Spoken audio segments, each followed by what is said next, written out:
ನಮಸ್ಕಾರ ಗೆಳೆಯರೇ, ಇದು ನಿಮ್ಮ the strategic Bharat YouTube channel. ಈಚೆಗೆ ನಮ್ಮ ದೇಶದ ಹಾಗೂ ರಾಜ್ಯದ ಭವಿಷ್ಯ ರೂಪಿಸುತ್ತಿರುವ ಅತ್ಯಂತ ಕಠಿಣ ಸತ್ಯಗಳ ಕುರಿತು ನಾವು ಮಾತನಾಡುತ್ತಾ ಬಂದಿದ್ದೇವೆ. ಇಂದು ನಾವು ಮಾತನಾಡಬೇಕಿರುವ ವಿಷಯ ಅಂದ್ರೆ ಕರ್ನಾಟಕದಲ್ಲಿ ಯುವ ಬೇರೋತನ ಮತ್ತು ಸರ್ಕಾರದ ತೊಂದರೆಗೊಳಿಸುತ್ತಿರುವ ನೀತಿಗಳು. ಈ ಸತ್ಯವನ್ನು ಕೇಳಲು ನಿಮಗೆ ಗಂಭೀರ ಮನಸ್ಸು ಬೇಕು. ಕೇಳಿದ ಮೇಲೆ ನಿಮಗೆ ಗೊತ್ತಾಗುತ್ತೆ, ಇವತ್ತು ನಾವೆಲ್ಲ ಯಾವ ಮಟ್ಟದ ಭೀತಿಯ ಸ್ಥಿತಿಯಲ್ಲಿ ಜೀವನ ಸಾಗಿಸುತ್ತಿದ್ದೀವಿ.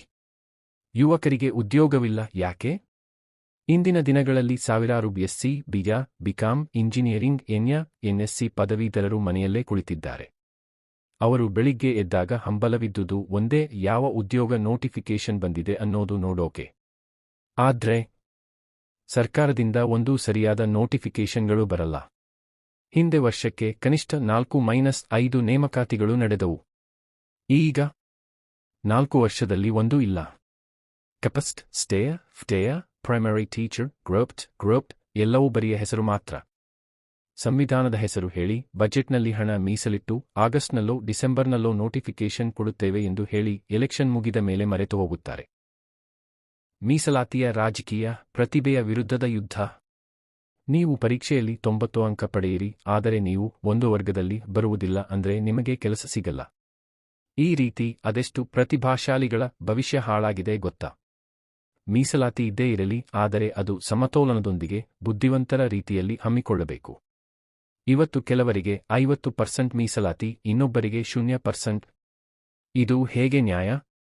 ಯುವಕರಲ್ಲಿ ಒಂದು ವಿಷಾದ ಭಾವನೆ ಇದೆ. ನಾವು ಇಷ್ಟು ಓದಿ ಏನು ಪ್ರಯೋಜನ?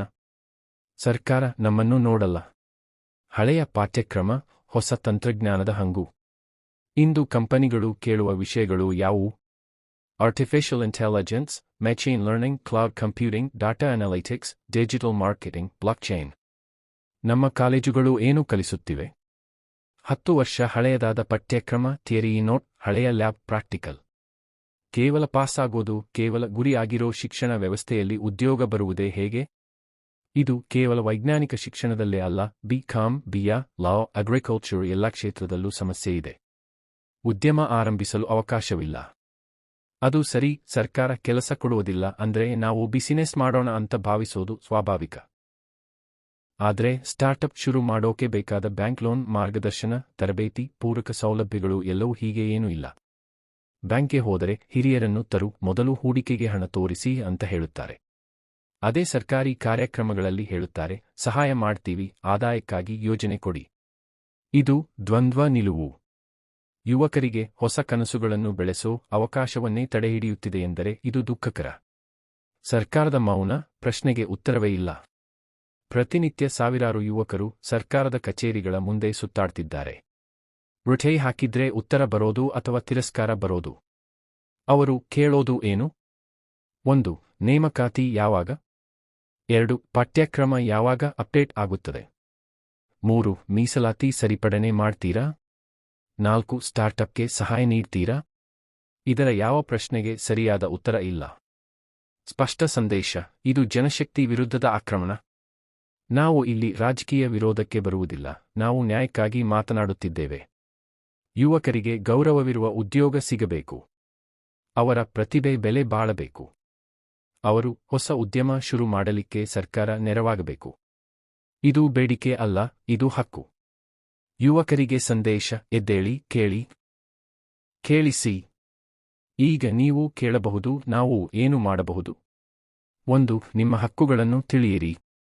2. ಸರ್ಕಾರದ ನಿಷ್ಕ್ರಿಯತೆಗೆ ಸಾಮಾಜಿಕ ಜಾಲತಾಣಗಳಲ್ಲಿ ಪ್ರಶ್ನೆ ಕೇಳಿ. 3. ವಿದ್ಯಮಾನಗಳನ್ನು ವಿಡಿಯೋ ಮೂಲಕ ಹಂಚಿಕೊಳ್ಳಿ. 4. ಒಟ್ಟಾಗಿ ಸಭೆ ಚರ್ಚೆಗಳು ಮಾಡಿ. 5. ಮಾಧ್ಯಮಗಳಲ್ಲಿ ಸತ್ಯವನ್ನು ಹಂಚಿಕೊಳ್ಳಿ. ಯುವ ಶಕ್ತಿ ಎದ್ದು ಬಂದರೆ ಸರ್ಕಾರವು ಬದಲಾವಣೆಗೆ ಬಾಧ್ಯವಾಗುತ್ತದೆ. ಕೊನೆ ಮಾತುಗಳು. ಈ ದೇಶದ ಭವಿಷ್ಯ ನಿಮಗಿಂತ ಬೇರೆ ಯಾರಿಗೂ ಸೇರಿಲ್ಲ. ಸರ್ಕಾರ ಬದಲಾಗಬಹುದು, ಆದ್ರೆ ನಮ್ಮ ಅಸ್ತಿತ್ವ ಉಳಿಸಿಕೊಳ್ಳೋ ಹೊಣೆ ನಮ್ಮದು.